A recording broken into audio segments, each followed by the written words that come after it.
Почитувани, добар ден и од мене во ова четврто издание на отвореното Студио 1 за денеска четврток, 13 септември. Како што е редот, во секој ден има свој домаќин, така за денеска четврток домаќин сум јас, а не тако Чишки. Освен што во овие први 30 на минути пред почетокот на вестите во 14:30 ќе имаме многу прилози, многу разговори, многу јавувања од нашите колеги на терен. И она што во првите минути сакам да го најавам, а ќе ми биде особено чест во овие 30 на минути со мене да имам мојата драга колешка Јана Јосифовска. Јана, добар ден и за тебе. Добар ден, Анита. Добри дојде во четврточното издание. Твоите минути се некаде во 19:30, но тоа не значи дека и во 14 не треба или не може да бидеш овде со мене и поточно со нас и нашите гледачи. Да, апсолутно, како што спомена, и мене ми е чест и задоволство што ќе ги имам овие 30 на минути за стартот на денешното отворено Студио 1 со тебе како домаќин, ете да продискутираме околу се она што всушност носи денот, што е најавено, што е веќе поминато, така што верувам дека ќе бидеме интересни и информативни. Така, јас ќе ги најавам содржините кои комплетно денеска ќе ги гледаат нашите гледачи во Студио 1, како што самите знаете, од 14 па се до 23 часот се дружиме со вас. Освен редовните содржини, секој ден имаме термини за наши гости овде во студиото. Па така во терминот од 14 до 14:30, како сега што ви кажавме, ќе ги имаме јавувањата на нашите колеги кои што се уште се на терен, а ги следат актуелните дневни настани. Откако ќе го поминеме овој прв дел од 30 на минути, веднаш по вестите во 16 часот ќе го имаме првото гостување, ќе зборуваме за првата операција и трансплантација на вештачко срце во Македонија, изведена во болницата Аџибаден Систина. Секако во нашето студио ќе биде главниот доктор кој што успеал да ја направи таа за прв пат така направена операција во Македонија, тоа е доктор Александар Николич, и секако пациентот кој што ќе дојде овде во нашето студио со своето вештачко срце.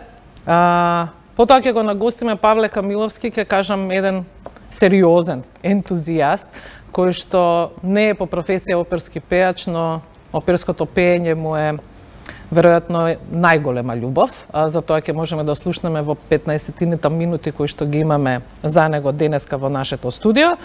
А од 17 до 18 часот ќе се занимаваме со две теми. Првата тема е темата која што еден ТВ ја започна вчера, со прилог и анкета меѓу граѓаните за тоа каква храна консумираме, поточно што е со храната која во маркетите се продава на акција и е на неколку дена пред истекот на својот рок на траење. Колку е таа безбедна, колку можеме да ја конзумираме без да имаме предрасуди кон тоа колку е навистина расипана или не. А во вториот дел по 17 часот ќе имаме интересно гостување. Овде ќе се соочат професори и ученици. Имено колективот на гимназијата Јосип Броз Тито реши на учениците да им ги одземе мобилните телефони за време на часовите. Ке кажеме за учениците веројатно сериозна казна. Ние родителите ке кажеме дека тоа е добар потек, учениците ќе се бунат и ќе се бунтуваат против тоа. А тоа како го има изведено директорката и колективот на Јосип Броз ќе можете да видите во тие минути кога ќе ни бидат гости овде во студиото, значи професори и ученици. Понатаму знаете, го имаме ексклузив, го имаме студио мода со Сергеј, ги имаме вестите, некаде по 20 часот ќе имаме со колегата Сладжан Ивковиќ гостување на еден гостин од областа на спортот, но нема да зборуваме конкретно за еден спорт, туку ќе зборуваме за еден дел од спортската култура која што кај нас овој пат, односно преку овој гостин е еден пионерски обид да се започне една агенција која што кај нас претпоставувам е прва од таков вид, зашто станува збор ќе видите по 20 часот и некаде во 21 часот пред вестите во 22 централното гостување за денеска му е препуштено на Бубо Каров, човекот кој што е познат по својот хумор, по својата сатира, по својот политички или неполитички ангажман во последниот период, човек кој што, како и сите ние, има свој став и за референдумот, и за политичките случувања кај нас, но и за тоа нешто се професионално има поминато во својот животен век досега. Јана, јас се надевам дека ќе имаме доволно богато и полно издание на Студио 1 денеска, доволно интересно и атрактивно да ги задржиме гледачите покрај малите екрани. Јас сум сигурна дека токму тоа ќе биде случај со сето ова што всушност и ти го најави. Верувам дека буквално сите оние кои што ќе го следат и ово маратонско денешно отворено студио ќе имаат богами што се да видат и да слушнат, како и во однос на информативниот дел, така и во оној забавниот и спортскиот секако. Така тоа е наша цел. Да. За почеток од оние јавувања кои рековме дека ќе ги имаме од колегите кои што се уште на терен, се фамозните судења на Т, кој ги води кој? Нашиот колега Игор Стефановски.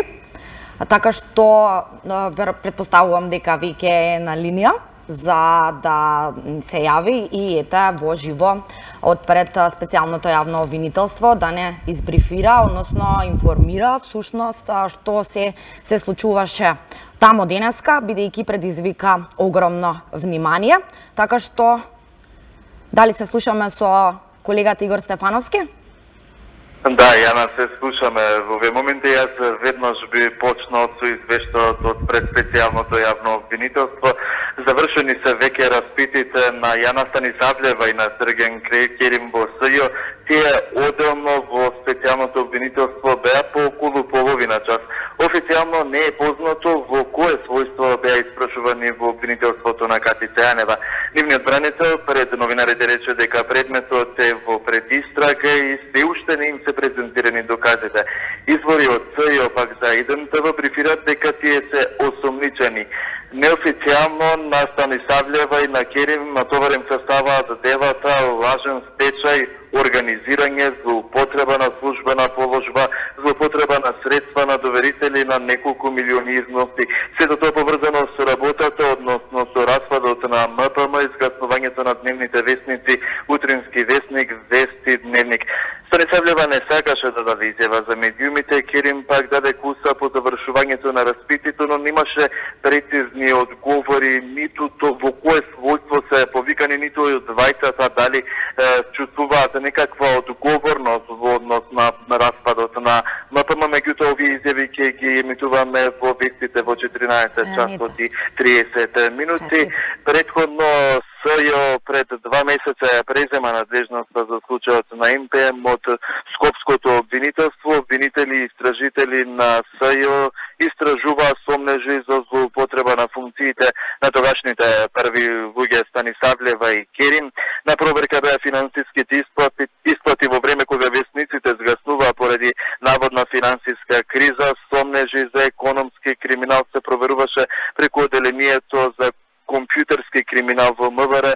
Начешување била и сметката во односно на висината на приходите на управителката Јана Станисављева дали одлуките за незината висина на платата од 25.000 евра се законски, дали биле поврзани со паѓањето на фирмата, односно на МПМ. Пред 1 година истражителите на СЈО влегла во просториите на МПМ, чиј собственик до пред истрагата беше графички центар Скопје во собственост на Орка Холдинг на Орте Камчев. Тоа коинцидираше и со штрајкот на новинарите од весниците поради неисплатените плати. Медиа Принт Македонија сега е во стечајна постапка. Еве за сега се овие деталите од пред специјалното јавно обвинителство. Игор, дали си се уште на линија? Да. Ако не се лажам и ако добро слушнав, на почетокот изјави од повиканите на распит не сте успеале да добиете? Да, така. Тие и Станисављева и Керим не така да одговорат на новинарските прашања. Керим првично одговорот на моето прашање зошто е повикан на распит во специјалното јавно обвинителство, одговори ќе ве молам за откако ќе му заврши распитот половина час подоцна да даде изјава дека се ќе бидат информирани, но кога ќе дојде време, но сепак потенцирам дека не беше во одговорот во однос на поставеното прашање.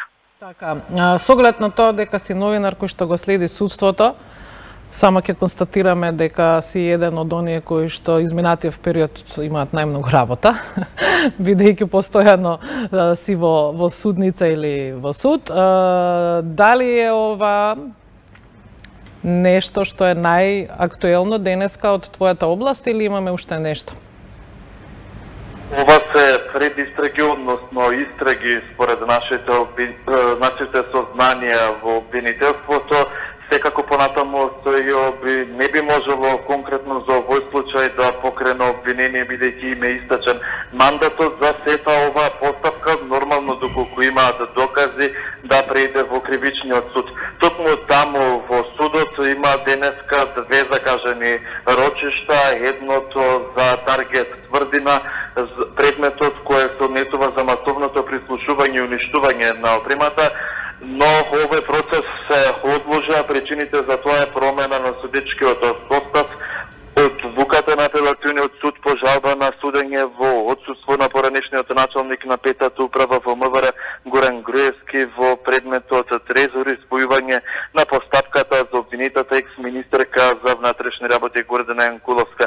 Нов член на судечкиот совет е судијата Владимир Туфекчик. Судењето сепак ќе мора да почне одново од старт.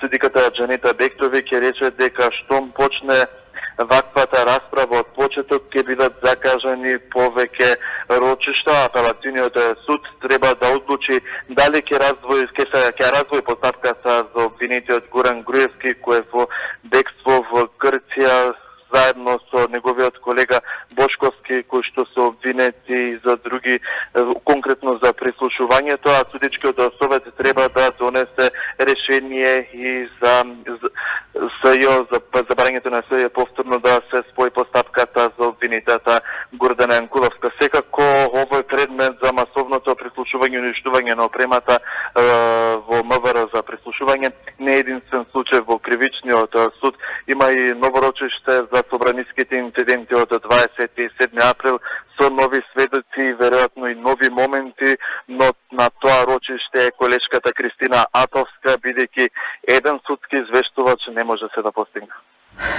Така е, Игор, и да си seможен, повеќе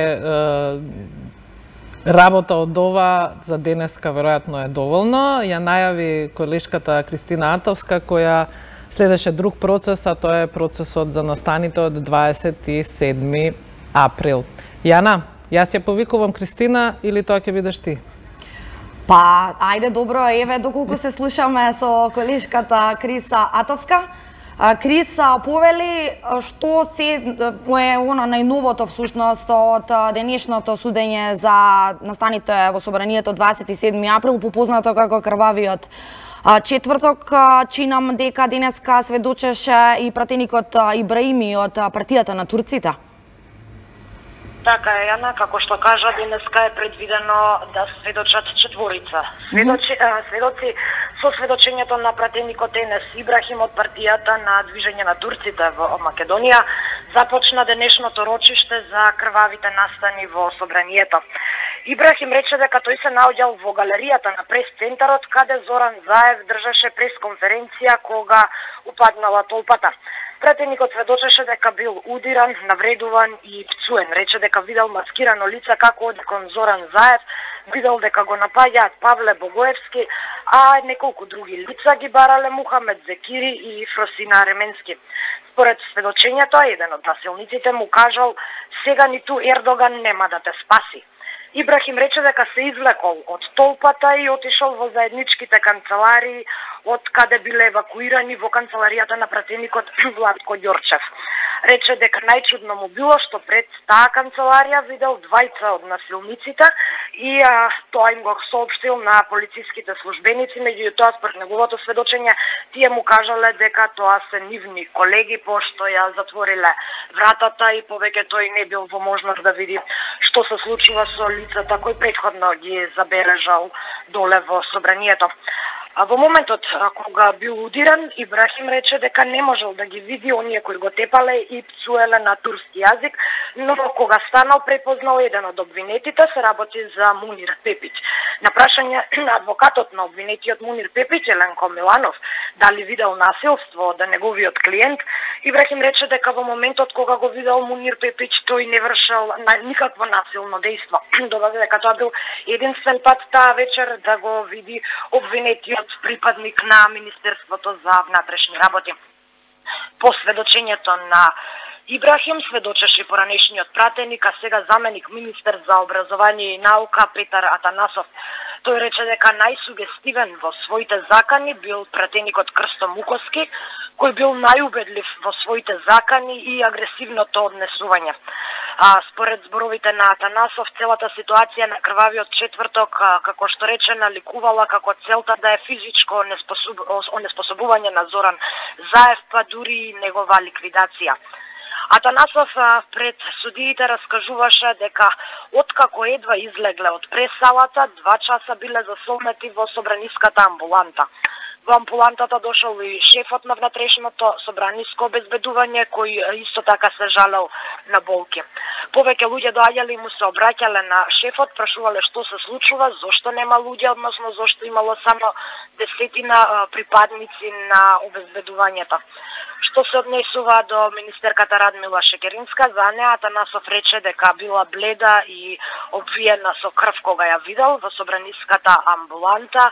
Дошол и пратеникот Никола Тодоров, кој прашал кого да евакуираат прво, на што Шекеринска одговорила шефот на обезбедувањето. Министерката Радмила Шекеринска, според зборовите на Атанасов, била евакуирана половина час подоцна. Своите искази за крвавиот упад во својство на сведоци, како што веќе кажавме и на почетокот, денеска е предвидено да ги дадат и Хари Локвенец и Катерина Кузмановска. На минатото рочиште за овој случај сведоча поранешниот пратеник Никола Тодоров, пратеникот Весел Мемети, премиерот Зоран Заев и министерот Оливер Спасовски. Да подсетиме и дека министерот за администрација и информатичко општество Дамјан Манчевски, пратениците од коалицијата на СДСМ Илија Никуловски, Фросина Ременски и Павле Богоевски беа првите сведоци кои ги дадоа своите искази пред судиите за овој случај. Обвинетите за 27 април се товарат за терористичко загрозување на уставниот поредок и безбедноста. Тие пред судот кажаа дека го разбираат обвинението, но дека не се чувствуваат виновни. Кристина, дали се слушаме? Да. Кажи ми само дали знаеме уште колку рочишта овој процес ќе има во кој што ќе се појавуваат сведоци понатаму? Па се уште немаме такви информации, уште колку точно рочишта ќе бидат одржани со сведоците, тоа ќе го дознаеме во некој од наредните рочишта. За сега останува на денешното рочиште за сведочат уште 2 од предвидените сведоци. Тие денеска сите навреме пристигнаа во судот. Добро. Кристина, ти благодарам за овој исцрпен извештај за судењето околу настаните од 27 април. Она што ние во продолжение го предвидовме, ќе биде кратко резиме на вчерашниот ден, на она што се случуваше надвор од нашата телевизија, но и она што се случуваше во нашата телевизија, секако е поврзано со тоа што е актуелна политика и актуелни политички настани.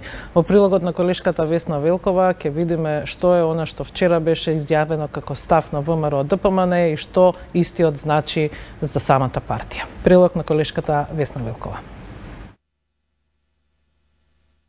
Повикот на ВМРО ДПМН е до партиските членови на денот на референдумот да постапат според сопственото убедување. Дел од јавноста го споредуваат со слоганот "Ниту риба, ниту девојка".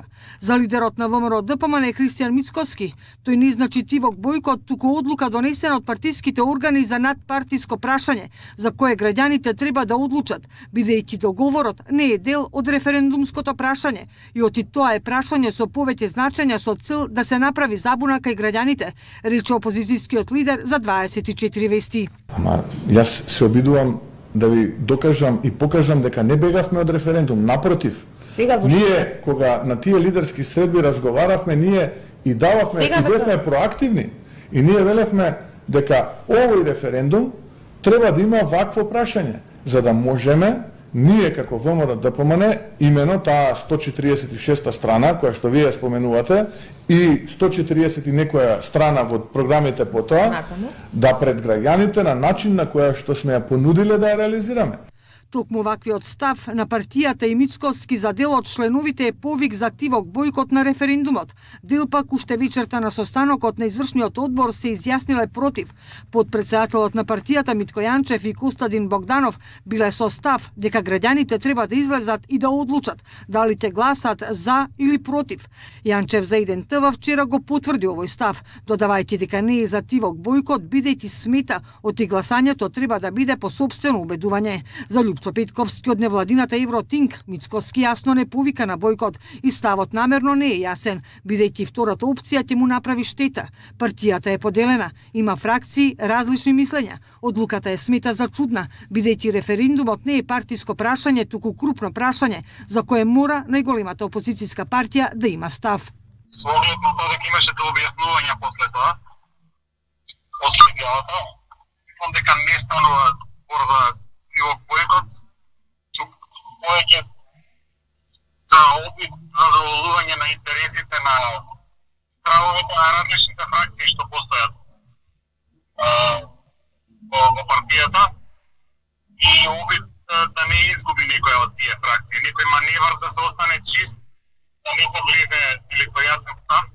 Јас не гледам јасната логика од тоа, затоа што нели раководството сака да се представи како проевропско и така натаму, меѓутоа многу нејасен маневар кој што веројатно стои логика да не се замери со една од фракциите внатре во партијата. Минатата недела, германската канцеларка Меркел на пресконференцијата во владата порача дека членството во НАТО и во европското семејство се возможни ако референдумот биде успешен и дека врската меѓу договорот и членството во меѓународните организации мора да ја сватат сите, затоа што за членство во овие организации треба да гласат сите земји членки.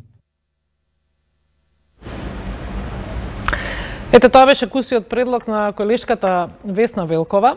А со оглед на тоа дека во нашата земја, освен активни телевизии, постојат и многу активни социјални мрежи и луѓе на истите. Овде Јана ја користам со кус преглед на тоа што се коментари по социјалните мрежи, а еве конкретно, ако не се лажам, токму по ова прашање за кое што пред малку Весна говореше. Да, Нета, од оно што може да се забележи апсолутно на социјалните мрежи, а и почитувани, предпоставувам дека поголемиот дел од вас постојано следите.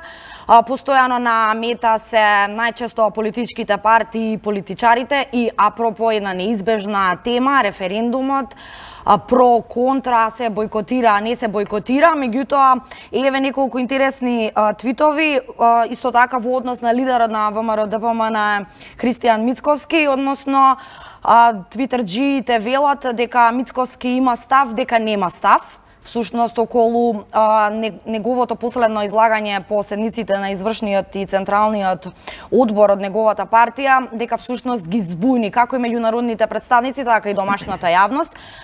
Велат дека исто така духовити се дека на Мицковски му се гледало стравот во очи.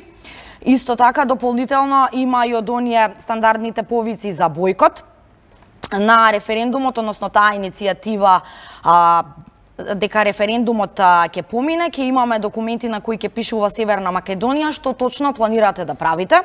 И само да не заборавам да споменам дека исто така во однос на фактички најавената денешна посета на високата представничка на Европската унија Федерика Могерини и имаше доста коментари во однос на првото обраќање на македонски јазик во Европскиот парламент во Страсбур на премиерот Зоран Заев. Пораките верувам веќе добро познати, така што претпоставувам дека Нета и во теков на денов ќе има доста работа. Да, ќе си зборуваме и понатаму и ќе ги коментираме и социјалните мрежи. Она што сега сакам да го најавам, а се случуваше токму во ова студио вчера вечер кај колегите Ацока Бранов и Боријан Јовановски. Гости беа Игор Есмеров и Петар Богоевски, кои што коментира токму на истава тема, што е составот на ВМРО, што вели внатрешната анкета за тоа доколку ВМРО, односно повика ВМРО на бојкот на референдумот и така натаму. Прилог во следниве 2 минути. Во урбаните средини, повеќе од 20 и 30% од членовите ВМРО ДПМН се за да гласаат за. Значи за да излезат и да гласаат за. Во помалите средини во Република Македонија ситуацијата е за многу помалку. За бојкотирам се изјаснуваат незначителен дел од нешто помалку од 10% од членовите и од оние граѓани кои аплицираат кон ВМРО ДПМН со своја припадност, симпатии и така натаму. Огромниот дел своето незадоволство го изразуваа преку неприфаќање на договорот. Лошо презентиран, лошо представен, има своји мани тој договор, јас ги истакнувам. Што е точно. Неговата одржливост, што е точно. Во сите сегменти на броја. Што е точно. Е компромисно решение, јас не бегам од тоа. Меѓутоа, не ми е многу битно како граѓани дали е одржливо решение. Ако е одржливо решение, јас ќе гласам за. Но бијќи не сум убеден во тоа, изјаснувам дека има опција да се гласи против. Но огромниот дел од членството е незадоволен од договорот и е против договорот. И тоа е тоа расположение, но таа шареноколикост дава причина носењето на одлуките во партијата да бидат внимателни, да бидат измерени, одмерени и да бидат прилагодени на оно што се емоции на граѓаните. Бидејќи ние не можеме да се донесуваат одлуки во кои ќе ги повредиме чувствата на сите оние кои се припадници на партијата или наложува едно логично прашање. Ова е прашање национално надпартиско прашање. Би било легитимно доколку претходно беше граѓанството членството беше спремно последнава година дека ќе се случува. Сега кога е толку качена лествицата горе, кога е толку качена пречката, голема пизма има меѓу народот, многу навреди гледате по социјалните мрежи. Многу лични навреди се користат, семејства се користат.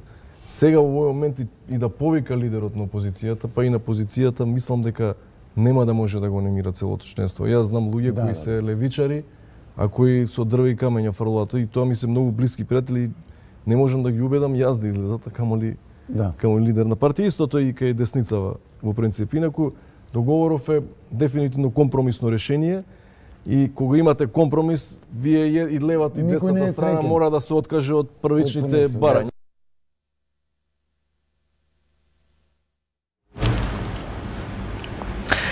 Ете, тоа беше мал пресек на централните гости во вчерашното издание на Студио 1. 14:30 е предвиден за првите вести во рамките на Студио 1. Колегата Александар е на своето место. Пак само ќе си климнеме со глава, ќе се поздравиме. Веднаш потоа ќе ги најавам рекламите и секако вестите во Студио 1.